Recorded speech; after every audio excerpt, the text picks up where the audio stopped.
Kali ini, kisah yang diangkat merupakan sebuah tragedi bernuansa pengorbanan, atau dalam istilah perdukunan, sering disebut tumbal. Anggoro Kasih atau Selasa Kliwon merupakan weton raja, baik dari kalender Jawa, Sunda, ataupun kalender Bali. Dengan jumlah Neptu 11, mereka yang terlahir dengan weton ini biasanya merupakan orang-orang pilihan, dengan segala kelebihan dan kekurangannya. Biasanya, orang yang terlahir dengan weton Selasa Kliwon, mereka merupakan orang yang menganggap segala dedemitan dengan ketidakmautahuannya.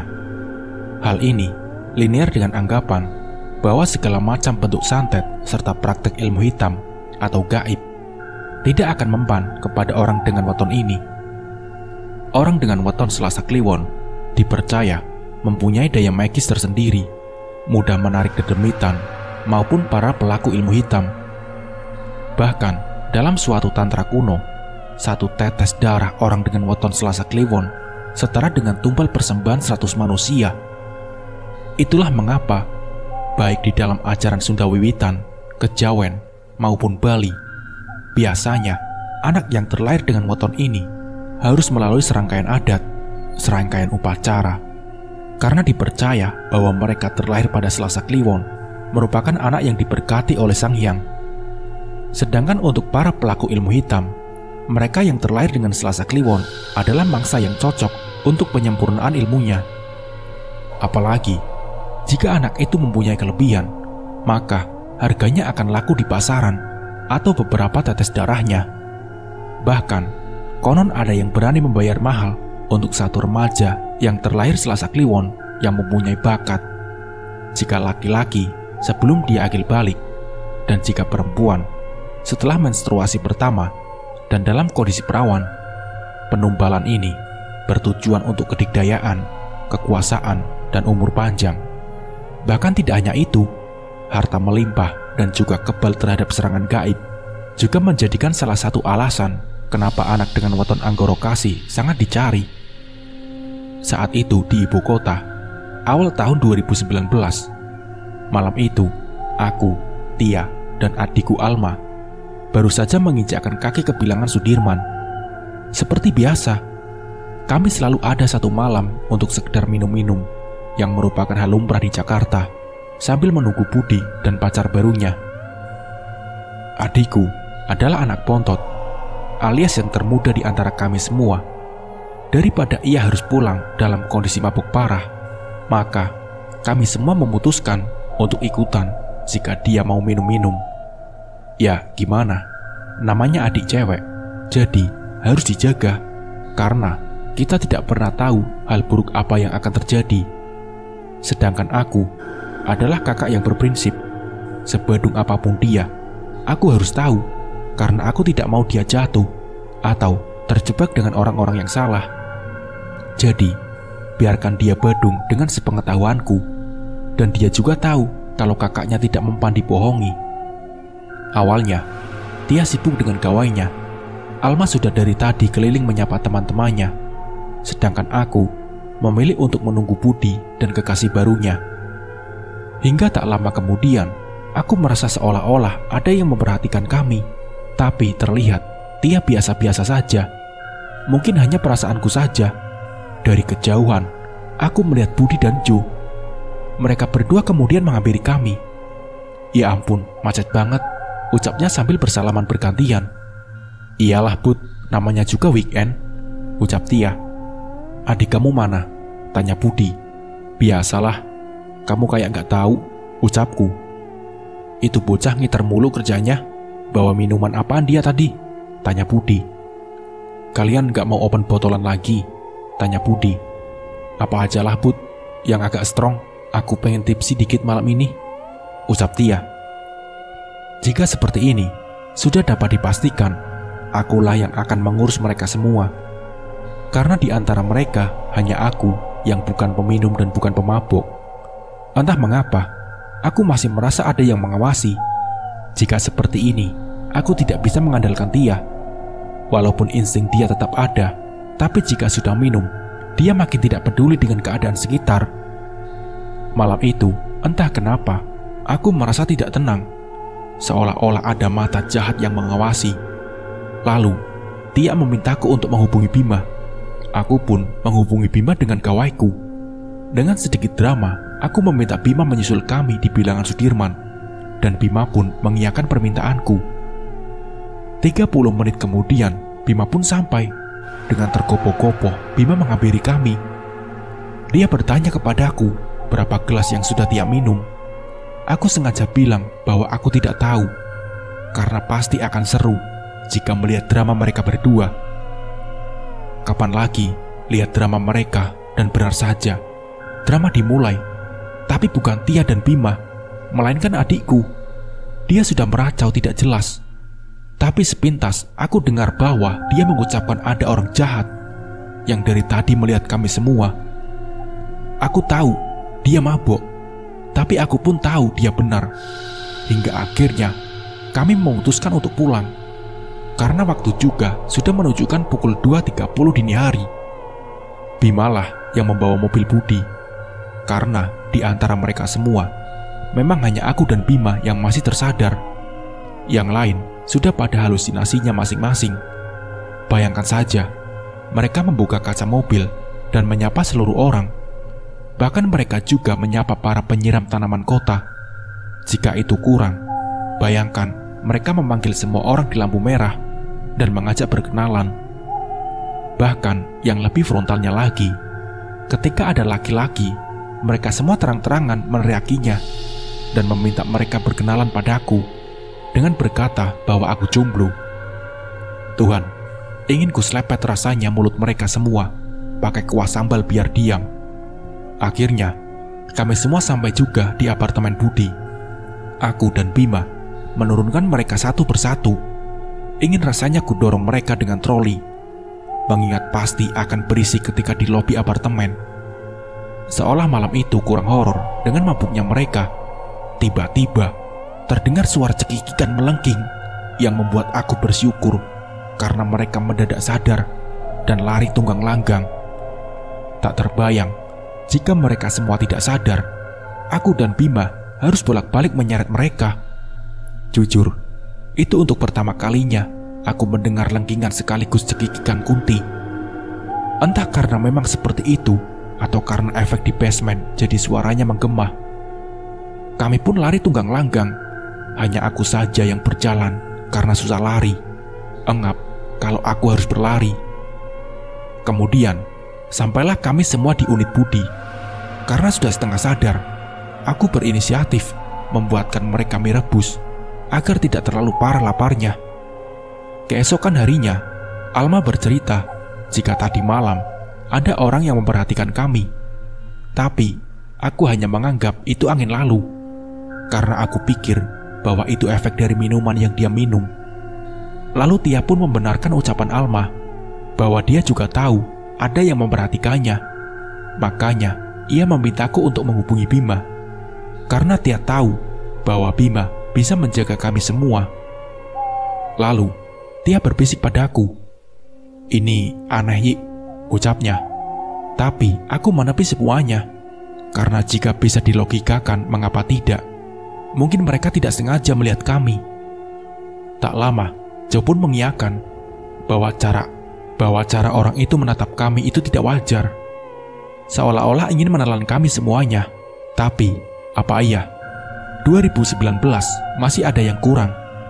Tapi, ya sudahlah, toh kami semua bisa pulang ke tempat Budi dengan selamat. Kami pun segera melupakan itu semua, karena untuk apa mengingatnya jika kami tidak kenal. Lagian, bos ilmu hitam yang kami kenal juga sekarang dekat dengan Tia. Jadi apalagi yang perlu kami risaukan? Yang penting, pekerjaan kami semua harus lancar. Tak lama kemudian, Bima datang menghampiri kami semua. Dia meminta izin untuk pulang terlebih dahulu, dan nanti siang akan kembali untuk menjemput Tia. Karena aku dan adikku hanya beda unit dengan Budi, jadi aku pulang terlebih dahulu untuk mengambil barang-barang. Sesampainya di unitku, gawaiku berbunyi. Ternyata Mas Wisnu menelponku. Mas Wisnu memintaku berhati-hati karena ada pergerakan dari beberapa tantra kuno yang akan bangkit. Jika memang benar adanya, kenapa Arya Satya tidak memberitahu kami? Kira-kira dia tahu atau tidak? Sudahlah. Nanti juga akan ada titik temu. Jika memang mereka bangkit, kita lihat saja nanti akan ada drama apa lagi di kemudian hari. Toh tiap manusia juga bergelut dengan drama dan karmanya masing-masing. Jadi, kenapa harus takut? Jujur, aku tidak ingin memusingkan apapun hari ini, karena aku hanya ingin tenang, menikmati hari liburku dengan sebaik mungkin. Tapi apa bisa jika kami semua sedang berkumpul seperti saat ini? Tak lama kemudian, Jo pun berpamitan dari unit Budi karena ia harus pergi bekerja. Jojo dan Budi ini unik, sepasang kekasih dengan tubuh yang tertukar, karena Budi yang laki-laki kalah maco dengan Jo yang perempuan. Namanya Josephira, tapi kami semua memanggilnya Jo karena aura dia yang jauh lebih maco dari semua laki-laki di sekitar kami. Sepeninggal Jo, kami semua sibuk dengan gawe masing-masing, karena memang seperti inilah kami jika kumpul. Kalau enggak sibuk dengan gawainya, sibuk mencari apa saja yang bisa digibahin. Hingga tak lama kemudian, gawe Alma berbunyi. Ternyata telepon dari salah satu teman kami, Danar. Seperti biasa, kami pun heboh setiap Danar telepon, karena dia selalu membawa gorengan yang enak. Bahkan dia juga tahu warteg mana yang bisa membuat alergiku tidak kambuh. Kami pun menuliskan makanan yang ingin kami beli melalui Danar. Weekend memang waktu yang tepat untuk bermalas-malasan. Jadi, kami memutuskan untuk menitipkan pesanan kami lewat Danar. Dan tentu tidak lupa, kami menitipkan tempe mendoan buatan bibinya. Akhirnya, Danar pun sampai ke unit Budi dengan membawa semua pesanan kami. Selesai makan, Danar bercerita bahwa dia kenalan dengan perempuan dari aplikasi burung biru. Dia bercerita bahwa perempuan ini adalah perempuan baik, seru, dan asik jika diajak berteman. Kami semua mendengarkan dengan seksama, karena jarang-jarang Danar bercerita tentang lawan jenis seantusias ini. Bahkan, Danar juga berkata bahwa perempuan ini sudah beberapa kali bayar Danar untuk mengantarkannya kemana saja. Kami berpikir, berarti perempuan ini tanggung jawab. Hanya saja, dari awal ketika Danar bercerita tentang perempuan ini, Alma selalu berpikiran negatif, hingga Tia menegurnya, karena Tia merasa tidak seharusnya Alma berbuat seperti itu. Apalagi Danar adalah teman kami. Tidak ada salahnya memberikan Danar kesempatan, karena prinsip kami adalah hanya kami yang boleh membuli Danar. Ketika ada yang membuli Danar selain kami, maka orang itu harus berhadapan dengan kami semua. Mungkin menurut kalian ini tidak benar, tapi pertemanan kami bertahan hingga sekarang akan memasuki tahun kelima. Iya, memang. Jika ada yang menyakiti Danar, kami tidak segan maju. Tinggal pilih, mau tatap muka atau main halus. Hingga akhirnya, Danar ingin mengajak perempuan ini untuk hangout bersama kami semua. Di antara kami, hanya Alma yang menolak ide ini. Adikku itu bukan anak indiku, tapi insting dia selalu waspada jika ada sesuatu yang tidak beres. Itulah sebabnya jika kami buntu, kami biarkan dia. Hanya saja, aku harus menunda ide itu, karena saat itu aku harus bolak-balik mengurus pekerjaanku dan beberapa kali meeting di luar kota. Kami pun sepakat jika pertemuannya akan menungguku menyelesaikan pekerjaanku terlebih dahulu, karena pekerjaanku kali ini merupakan masa depan bagiku dan Alma jika tidak bisa kami tunda.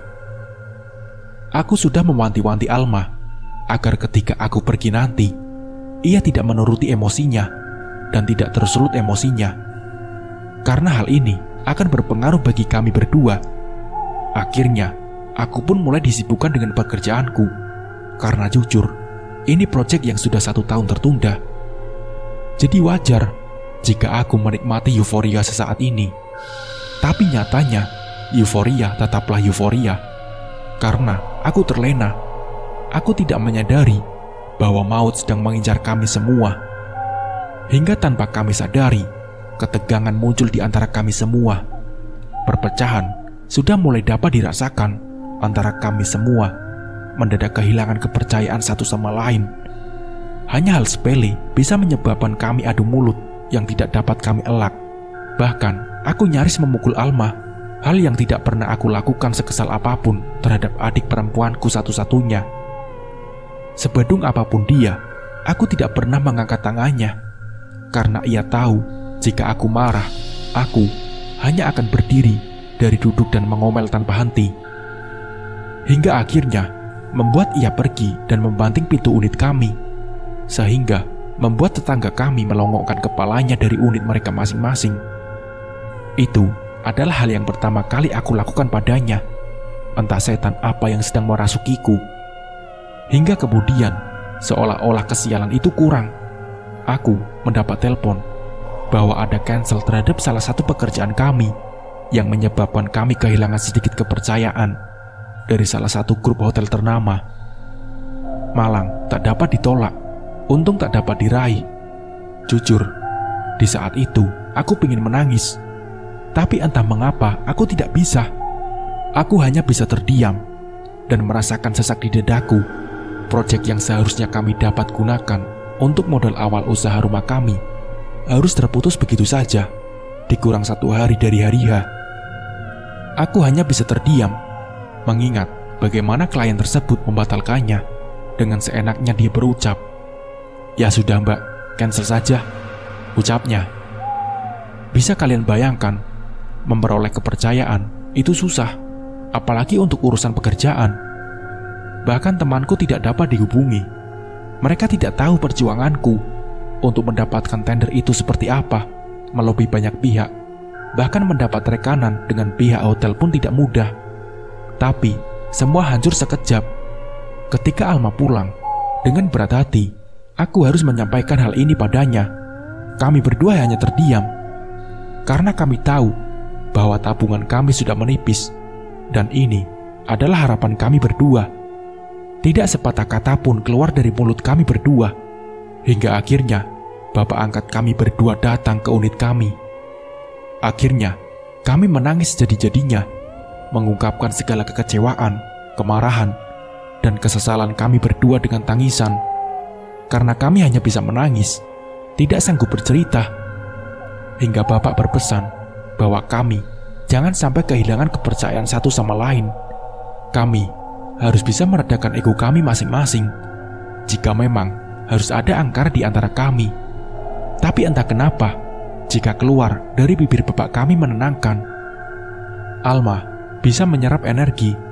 Bahkan tidak hanya energi baik, energi buruk pun dapat dia serap. Hal inilah yang kadang membuat kami kalang kabut.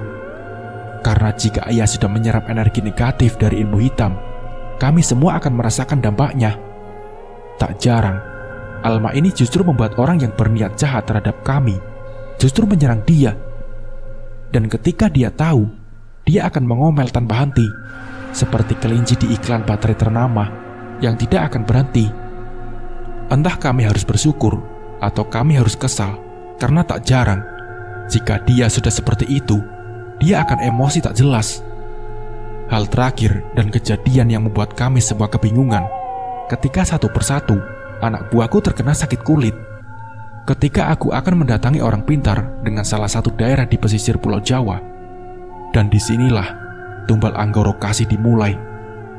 Tepat 3 bulan setelah kejadian hilangnya kepercayaan dari grup hotel tersebut. Walaupun mereka tidak membatalkan kontrak, tapi kami harus menerima larangan cancel ketika memesan hotel mereka. Flashback 1 bulan setelah kejadian cancel tak bertanggung jawab, Alma memberitahuku bahwa ada email dari salah satu kabupaten di pesisir Pulau Jawa yang menawarkan kerjasama dan sudah melihat rancangan dan desain dari perusahaan kami. Dan beliau tertarik. Walaupun dia adikku, tapi jika menyangkut pekerjaan, aku tetaplah atasannya. Aku ingin mengajarkan padanya bahwa jika ia ingin barang apapun yang ia mau, maka ia harus berusaha. Ia harus mencari uangnya sendiri. Aku tidak mau ia meminta dariku. Walaupun kuliahnya aku yang menanggung, dan aku juga ingin mengajarkan bahwa setiap keputusan yang dia ambil, dia juga harus siap dengan resikonya. Karena jika kita sudah mengambil sebuah keputusan, maka kita juga harus sudah siap dengan segala konsekuensinya yang ikut serta dalam keputusan yang kita ambil. Jadi, berpikir dengan kepala dingin jika kita ingin mengambil suatu keputusan, dan berpikir juga kira-kira apa konsekuensinya, dan selalu lihat peluang terburuk terlebih dahulu atas keputusan itu. Ambillah keputusan tanpa menyakiti atau menghancurkan orang lain. Akhirnya, setelah membalas email, Yanus dan Reza datang ke unit kami untuk membahas langkah selanjutnya. Karena proyek ini melibatkan pemerintah, kami tidak ingin sampai ini menjadi mangkrak atau berpeluang terkena OTT. Jujur, membayangkan hal ini membuatku merinding. Di sini, aku bisa melihat antusias Alma. Bagaimana tidak? Ini pertama kalinya ia akan mengerjakan proyek besar dengan keuntungan besar yang akan sanggup membiayai kuliah dia hingga selesai. Jadi wajar rasanya jika ada binar-binar bahagia dari matanya.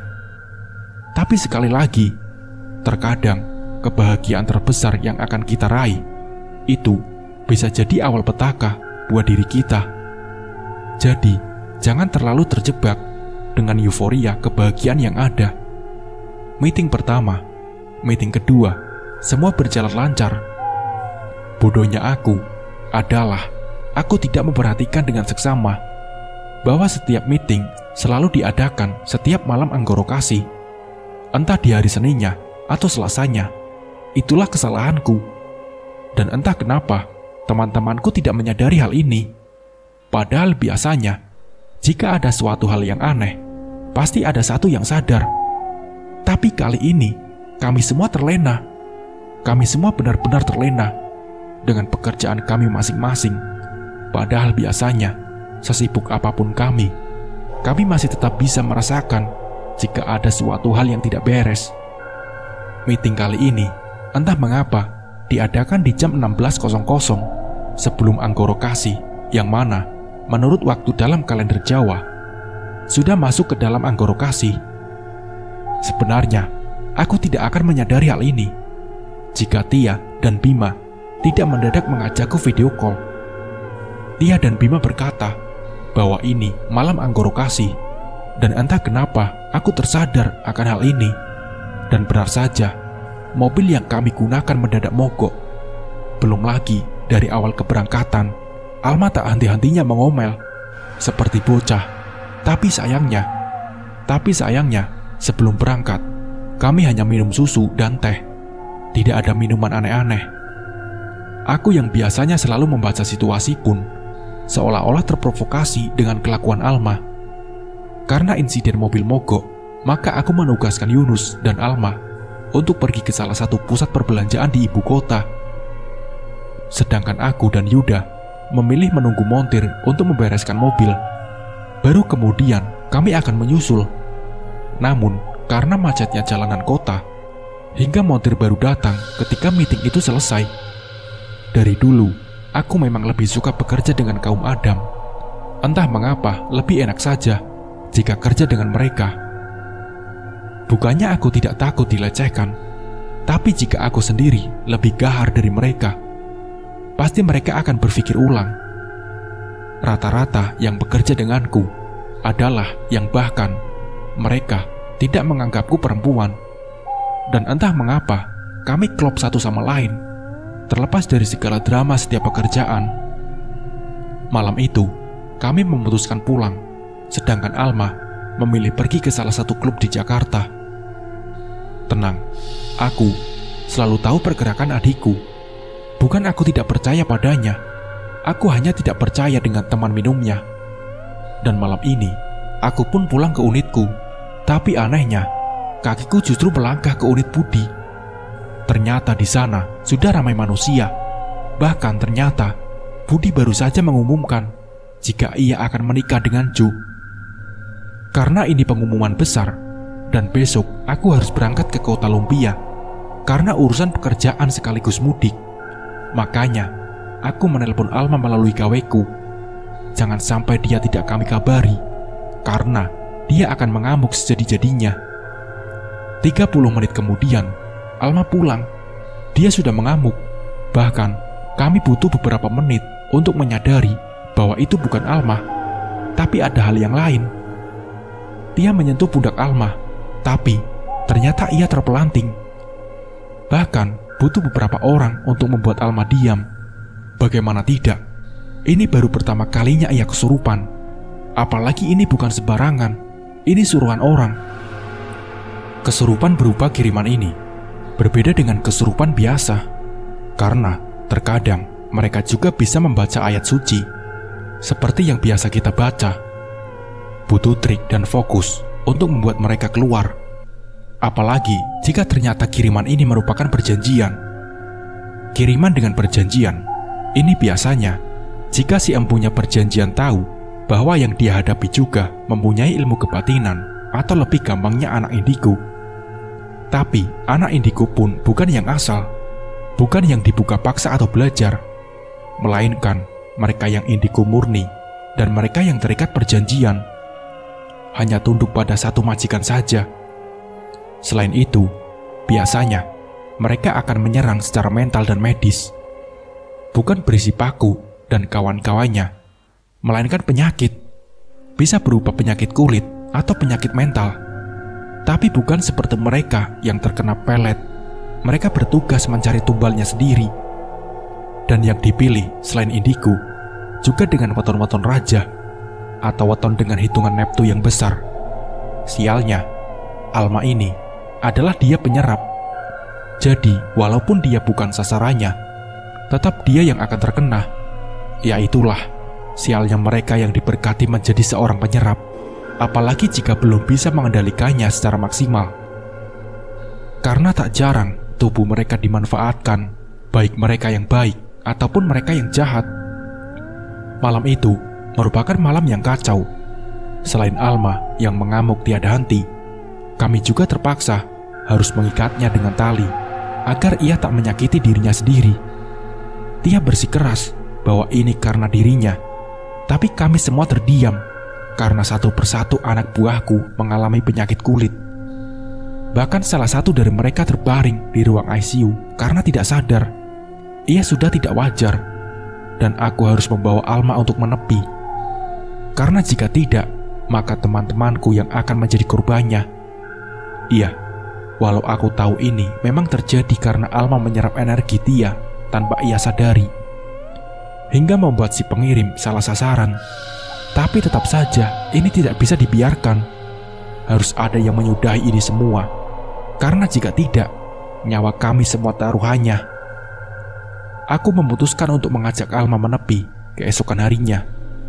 Tapi ternyata menurut bapak, hanya aku sendiri yang harus berangkat. Dan Alma dibiarkan saja dengan teman-temanku yang lain. Toh ada Tia yang bisa menjaga Alma.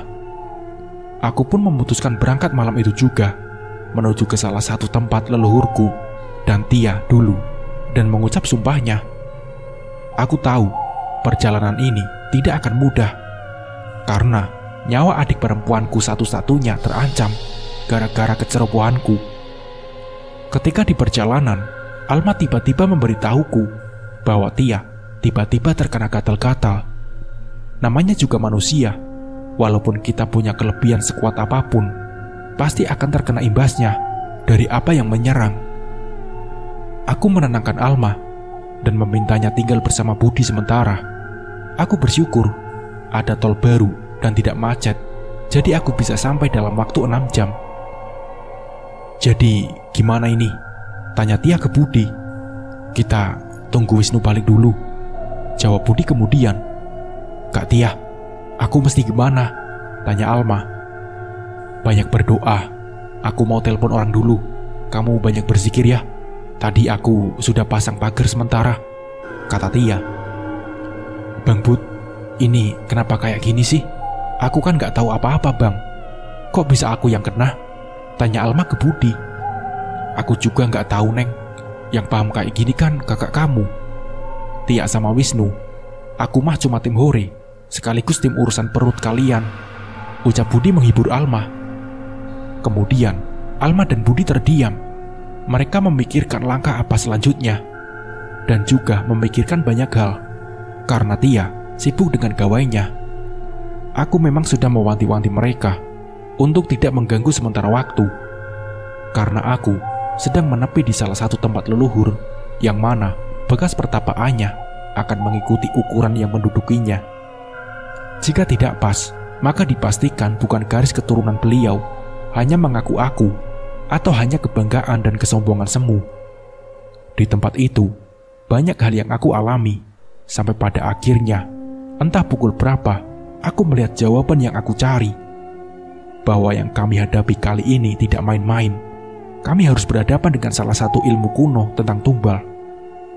Tumbal Anggoro Kasih namanya. Tumbal ini bukanlah tumbal main-main, karena selain menyangkut nyawa, suruhannya pun tidak main-main. Bukan hanya sekelas pocong, kunti, gendruwo, atau buto ijo dan sebangsanya. Melakukannya pun tidak sembarangan, karena pelaku tumbal ini biasanya harus memakan mayat yang meninggal pada hari Anggoro Kasih atau Selasa Kliwon.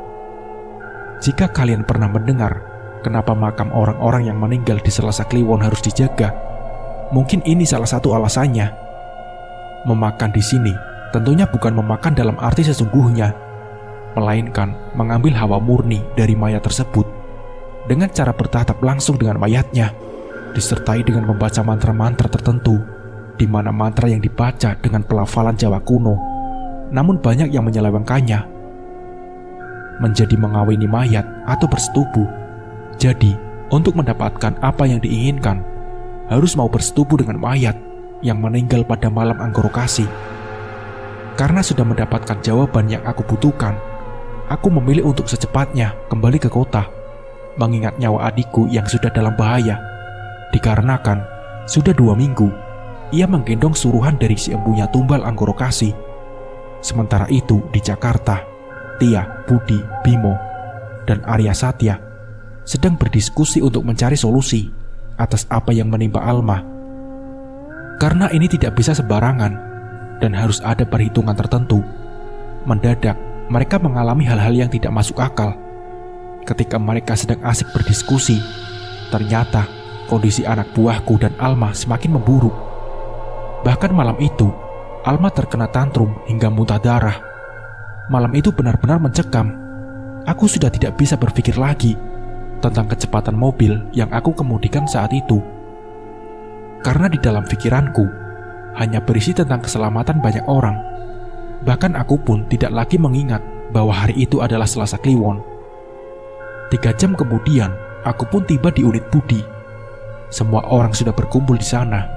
Aku melihat Alma yang sudah tergeletak di lantai. Dia berada dalam lingkaran yang aku sendiri tahu bahwa itu adalah buatan Arya Satya. Karena hanya dia, selain aku, yang bisa membuat hal ini. Aku kemudian menghampiri Arya Satya. "Paman, apakah harus seperti ini? Apakah tidak ada cara yang lain?" tanyaku pada murid kesayangan eyangku. "Hanya ini, Mbak, satu-satunya cara. Bapak juga sudah setuju kok. Makanya aku berani bikin lingkaran ini," jawabnya. "Baiklah Paman, jika hal ini benar menurut Paman dan Bapak, mari kita selesaikan malam ini," ucapku. "Kamu gak mau istirahat dulu, Mbak? Kamu kan baru sampai. Apalagi kamu habis nepi. Apa kamu gak mau bebersih dulu? Baru besok kita selesaikan," ucapnya. "Aku tak apa Paman. Paling ini mau bebersih dulu, baru lanjut. Karena waktu kita semakin menepis. Bukannya kita tidak boleh melewati matahari terbit?" tanyaku. Arya Satya menjawabku hanya dengan senyumannya, dan aku anggap bahwa ia menyetujui ucapanku. Aku pun bergegas bersiap diri. Segala persiapan kami mulai dari jenis kain yang akan aku gunakan, roncean bunga melati, kantil, serta beberapa perlengkapan yang akan digunakan. Mengingat resiko yang akan terjadi bila terjadi salah perhitungan, salah ubo rampe, dan setelah persiapan yang terjadi, maka proses pembersihan Alma dan teman-temanku dimulai.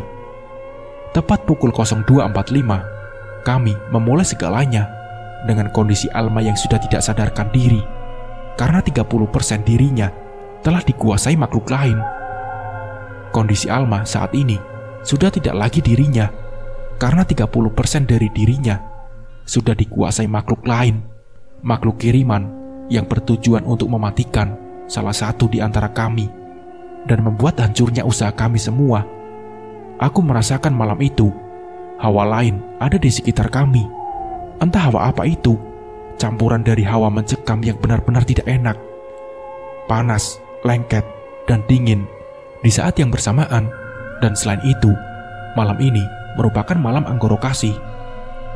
Tepat pukul 02.35 10 menit sebelum prosesi pembersihan dimulai, Alma tiba-tiba mengamuk. Semua orang terkena amukan dan cakarannya. Bahkan ada salah satu anak buah Budi yang terkena cakarannya hingga berdarah dan membuat panik kami semua karena banyaknya darah yang keluar. Apalagi ini, ucapku. Kalian semua pegang Alma. Kalau perlu diikat, ikat saja dia sebelum dia menyakiti dirinya sendiri, ucap Paman. Akan tetapi ternyata tenaga Alma jauh lebih kuat dari kami semua. Aku pun menyalakan dupa hitam untuk mencegahnya semakin parah. Dan setelah aku menancapkan dupa, seketika Alma dan Tia pingsan. Mereka berdua pingsan secara bersamaan. Aku menatap mimik muka Paman. Disitulah aku menyadari ada yang tidak beres. Ada sesuatu yang salah dan kurang. Lalu tiba-tiba teman Mas Wisnu datang. Yang membuat kami kaget, teman Mas Wisnu menyarankan sate kambing dan ayam ingkung. Ini satenya. Tadi Ayik datang ke rumah, minta ini, ucap Bang Nizar. Ah, jawab kami semua serempak. Karena kami semua tahu bahwa sedari tadi aku sibuk dan tidak meninggalkan tempat ini. Iya, tadi Ayik datang ke kosan, ucap Bang Nizar. Masalahnya Zar, Ayik dari tadi di sini, gak kemana-mana. Itu kamu yakin Ayik? Tanya Mas Wisnu. Ya yakinlah, parfumnya sama kok. Aku tanya-tanya juga nyambung. Cuma tadi dia bilang balik duluan, terus minta aku langsung ke sini. Ya udah, aku langsung ke sini. Untung masih ada yang jual ayam ingkung. Gila aja, jam 12 malam datang minta sate kambing sama ayam ingkung, ucap Bang Nizar. Masalahnya Bang, aku itu tadi cuma ngucap dalam hati. Aku gak tahu kalau kayak gini. Karena terima kasih ya, ucapku. Iya, kita tahulah Yik. Ini semua kan pasti ada sesuatu juga. Soalnya aku mendadak juga bawa cundrik, dan ini mau pinjemin ke kamu. Sedangkan kalau di logika, ngapain juga aku bawa-bawa cundrik? Iseng banget. Cuma kan tadi kayak diyakinin bahwa nanti bakal kepake pas ketemu kamu, ucap Bang Nizar seraya menyerahkan cundriknya kepadaku. Aku pun menerima cundrik itu. Aku letakkan di tengah-tengah ubur rampe dan aku berdirikan, dan kemudian prosesi kami mulai. Kami meletakkan Tia dan Alma berjejeran, dan untuk memudahkan prosesi selanjutnya, Paman Arya Satya memintaku untuk memulai prosesi itu karena waktu kami semakin menipis. Makhluk lain dalam tubuh Alma sudah 40% menguasai dirinya. Sejurus kemudian, Alma memuntahkan gumpalan darah dan gulungan kain yang sudah bercampur dengan darah, dan dia pun mengamuk sejadinya, menyerang siapa saja yang berusaha menenangkannya. Kami semua sontak panik karena tiba-tiba saja Alma berjalan merangkak.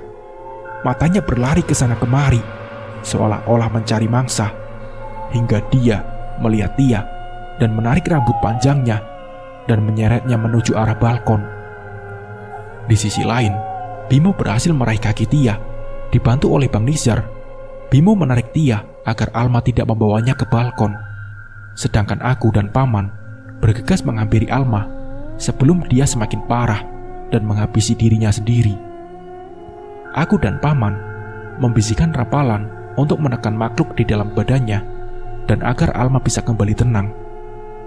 Walau kami berdua tahu bahwa ini tidak akan lama, tapi setidaknya bisa membuat kami dapat memikirkan langkah apa lagi yang harus kami lakukan. Akhirnya, Alma kembali pingsan. Kami membawa Alma ke kamar. Kami menyingkirkan benda apapun yang bisa ia gunakan untuk membunuh dirinya sendiri. Karena saat ini, kami semua tahu bahwa keinginan terbesar makhluk yang ada pada diri Alma adalah menghabisi Tia. "Pah, ini kayaknya ada yang aneh deh," ucap Bimo kepada paman. "Memang ada sesuatu yang janggal," ucap paman. "Sebenarnya tujuan tumbal kali ini apa, paman? Untuk kekayaan atau untuk apa?" tanya Budi. "Untuk dendam," jawabku. Semua terdiam dengan pikiran kami masing-masing, karena yang seharusnya dapat selesai secepatnya, tapi tidak sesuai ekspektasi kami semua. Begitulah, rencana kita mungkin sudah matang, tapi tetap saja Tuhan punya rencana lain. Mungkin tidak sesuai dengan keinginan kita, tapi aku yakin di balik ini semua pasti rencana Tuhan tetap yang terbaik. Apapun itu, saat ini aku hanya bisa berdoa dan berharap agar sesuai dan pas, serta semesta berada di pihak kami semua. Aku tidak tega melihat adikku harus kesakitan dan menjadi korban atas hal yang bukan kesalahannya. Dendam siapa dan kepada siapa sebenarnya? Dan apa hubungannya dengan Tia? Apa hubungannya dengan Selasa Kliwon? Semua hal ini membuatku pusing, karena aku tidak tahu saat ini apa yang harus aku lakukan. Aku pun keluar ke balkon, menarik rokokku dan melihat bintang, berharap mungkin ada jawaban di sana. Semua ini membingungkanku. Darah, lirihku. Tanpa aku sadari, keluar darah dari hidungku. Aku memisan. Jika sudah seperti ini, pertanda bahwa ada suatu hal yang aneh. Aku pun memutuskan untuk masuk. Hingga kemudian, Mas Wisnu panik melihat bajuku yang sudah penuh dengan darah mimisanku. "Kamu kenapa?" tanya Mas Wisnu. Nggak kenapa-napa, Mas. Udah mampet kok," ucapku seraya berjalan ke kamarku. Sesampainya di kamar, aku mencari buku catatan Eyang. Aku yakin bahwa di dalam buku catatan usang milik Eyang ada jawaban yang aku cari, karena Eyang selalu mencatat apapun di sana. Walaupun tidak ada jawaban pastinya, setidaknya aku akan dapat petunjuk tentang semua keganjilan yang kami alami. Ketika aku akan membuka bukunya, aku mendengar teriakan dari luar.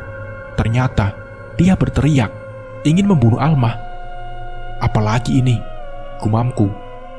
Tak lama disusul dengan teriakan Alma. Mereka berteriak ingin membunuh satu sama lain. Sial, aku pun berdiri. Tapi dari luar, aku mendengar suara paman. "Lanjutkan bacanya. Jangan biarkan iblis ini mengoceh konsentrasi kamu. Apapun yang terjadi, jangan keluar sampai kamu menemukan jawabannya," ucapnya. Tapi paman," kataku. "Tidak ada tapi-tapian," ucapnya tegas. Aku kembali menekuni bacaanku, mencari jawaban atas ketidakpastian, hingga sampai pada halaman yang bertuliskan huruf Jawa Kawi, bertuliskan Anggara Kasih. Akhirnya, semoga aku bisa mendapatkan jawabannya di sini. Di situ ditulis tentang kejadian-kejadian ganjil pada hari Anggara Kasih yang pernah dialami Eyang. Eyang menulis bahwa selain orang dengan weton Selasa Kliwon, hari Selasa Kliwon juga dipercaya sebagai salah satu hari untuk memperkuat ilmu hitam dan mencari tumbalnya. Aku mengingat-ingat semua kejadian yang kami alami dan mengecek tanggal pertemuan kami, dan ternyata semua selalu di Selasa Kliwon dan selalu ada kopi hitam yang tidak terminum. Harusnya aku bisa memahami bahwa ini semua bagian dari suatu rencana penumbalan. Aku pun mengingat semuanya dan mencocokkan lagi satu persatu. Pantas saja aku mimisan. Ternyata aku lupa dan bahkan tidak memahami bahwa kemarin yang kami lakukan hanya menambah kekuatan mereka. Eyang juga menulis di dalam bukunya bahwa untuk menangkalnya dibutuhkan orang dengan weton Selasa Kliwon dengan ciri-ciri fisik tertentu. Carinya di mana ini?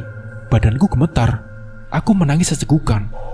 Bagaimana aku harus menjelaskan jika adik dan sahabatku menjadi tumbal?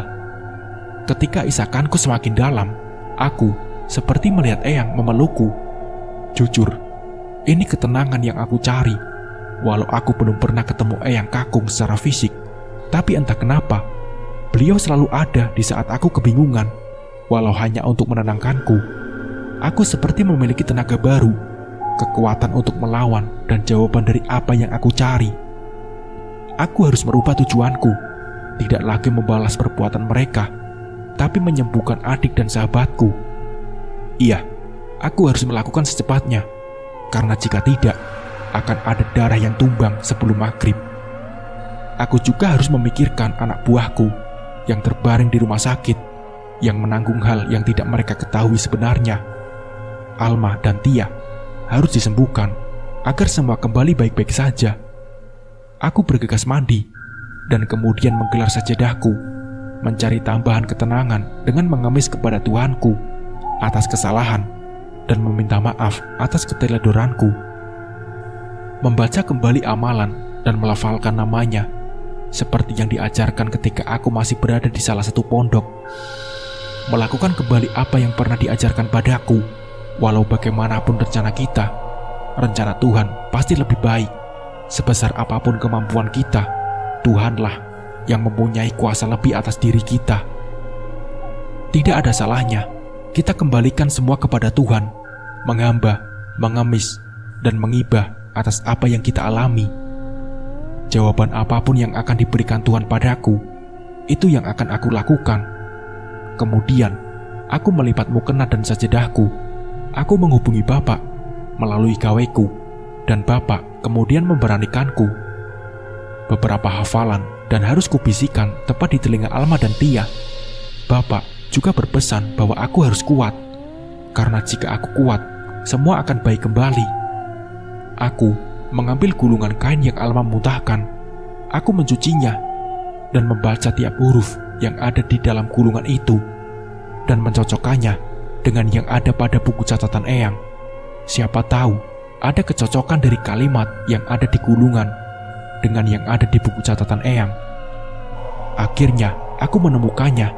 Terima kasih Tuhan. Matur nuwun Eyang. Aku harus mulai menghitung lagi mulai sekarang. Kali ini harus tepat. Jangan sampai ada lagi kesalahan.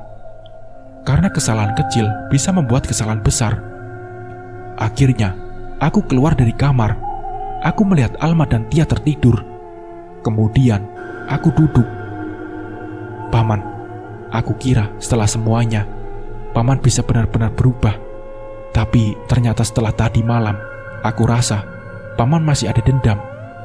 Andai Paman bisa menurunkan sedikit ego Paman, mungkin hal ini dapat kita selesaikan dengan baik.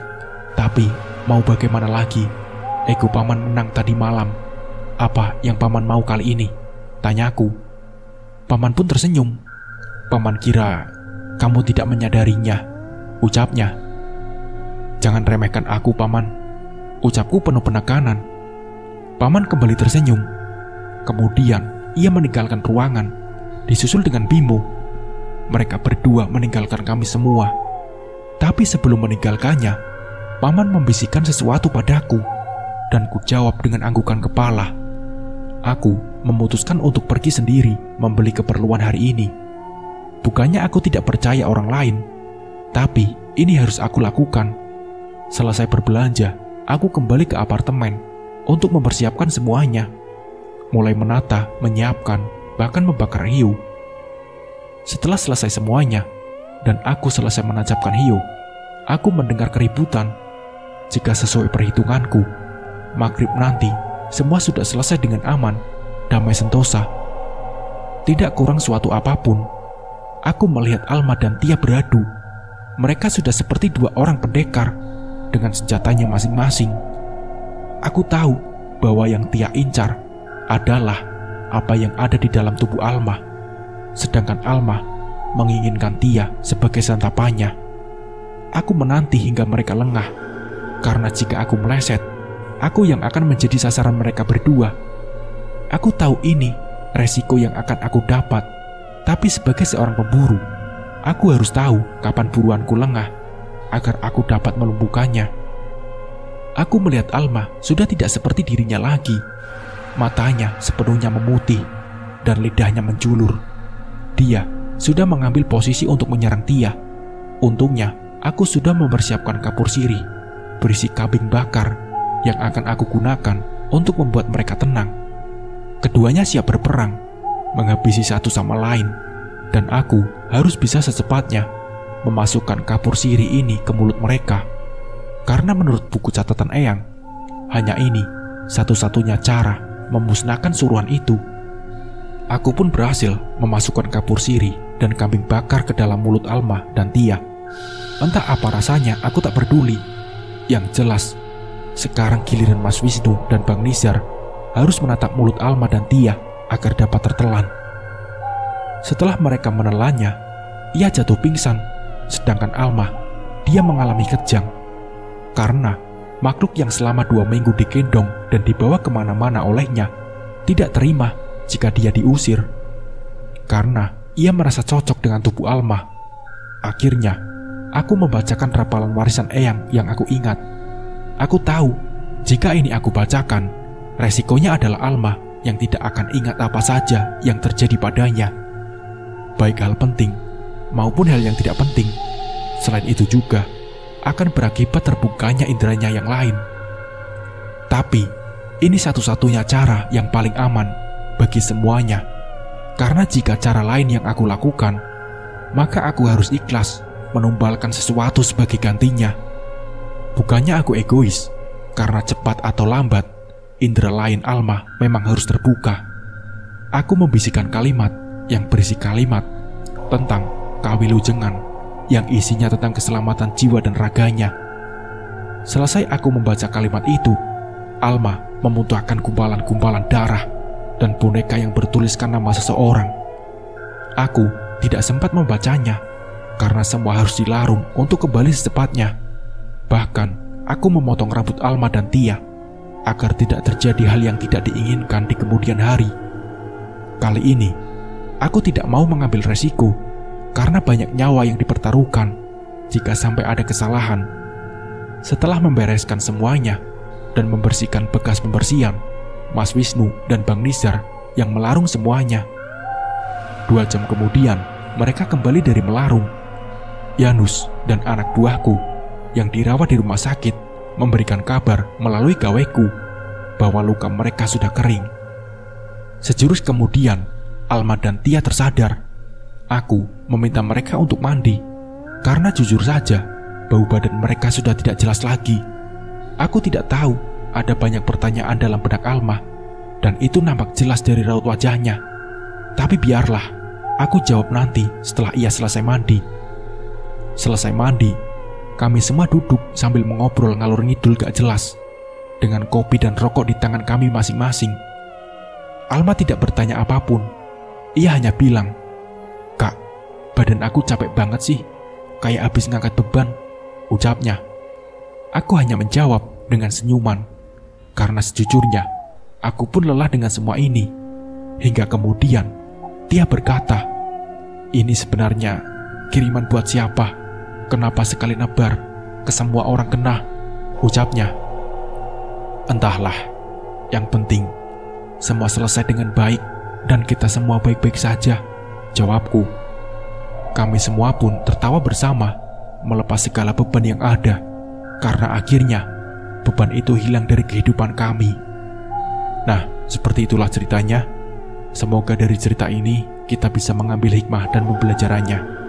Mungkin cukup sekian dari saya. Wassalamualaikum warahmatullahi wabarakatuh.